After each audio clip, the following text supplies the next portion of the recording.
আজকের মধ্যেই সবার কাছে গ্রহণযোগ্য একটি জাতীয় সনদ তৈরি করতে চায় ঐকমত্য কমিশন। রাজনৈতিক দলগুলোর সংলাপে কমিশন সহ সভাপতি অধ্যাপক আলী রিয়াজ কথা জানিয়েছেন। এদিকে ৩৬ জুলাইয়ের মধ্যে সরকার জুলাই ঘোষণাপত্র না দিলে নিজেরাই ঘোষণা করবে বলে হুঁশিয়ারি দিয়েছে এনসিপি। আর এ সনদ বাস্তবায়নে আইনি ভিত্তি চায় জামায়াত, এনসিপি সহ বেশ কয়েকটি রাজনৈতিক দল।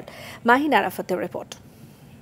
৭১ সালের মহান মুক্তিযুদ্ধ, নারী আসন সহ ১৪টি বিষয়ে ঐক্যমত্য হয়েছে রাজনৈতিক দলগুলো। কিছু বিষয়ে সিদ্ধান্ত নেবে কমিশন দীর্ঘমেয়াদী ৬টি প্রস্তাব দিয়েছে নারী প্রতিনিধিত্ব নিশ্চিত করতে। দ্বিতীয় পর্যায়ে জাতীয় ঐক্যমত্য কমিশনের ২২তম দিনের আলোচনা শেষে এই কথা বলেন কমিশনের সহসভাপতি অধ্যাপক আলী রিয়াজ। জাতীয় সংসদে নারী প্রতিনিধিত্বের বিষয়ে দুটো বড় মাপের বিষয়ে, বড় আকারের বিষয়ে সিদ্ধান্ত নেওয়া গেছে।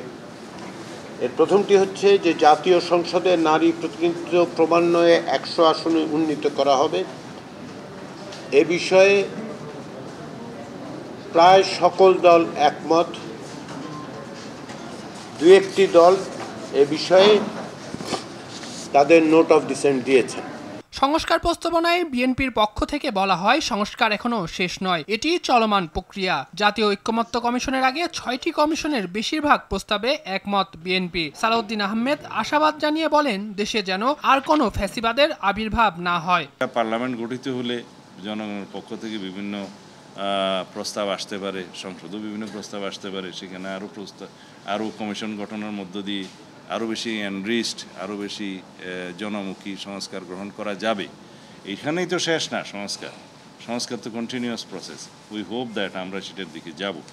এনসিপির পক্ষ থেকে ৩৬ জুলাইয়ের মধ্যে জুলাই ঘোষণাপত্র প্রকাশের আলটিমেটাম দেন আক্তার হোসেন। এ সময় ২ বছরের মধ্যে জুলাই সনদ বাস্তবায়নের বিষয়ে বিরোধিতা করেন তিনি। সরকার যদি জুলাই মাসের মধ্যে জুলাই ঘোষণাপত্র জারি না করেন, তাহলে আমরা এনসিপির পক্ষ থেকে সকল শরিকদেরকে সাথে নিয়ে, ফ্যাসিবাদ বিরোধী সকল পক্ষকে সাথে নিয়ে আমরা জুলাই ঘোষণাপত্র জারি করব।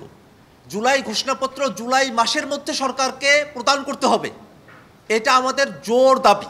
এখন পর্যন্ত ২০টি মৌলিক বিষয়ের মধ্যে ১৪টিতে ঐক্যমত্যে পৌঁছেছে রাজনৈতিক দলগুলো। একটা আলোচনার টপিক শুরু। মাহিন আরাফাত, RTV, ঢাকা।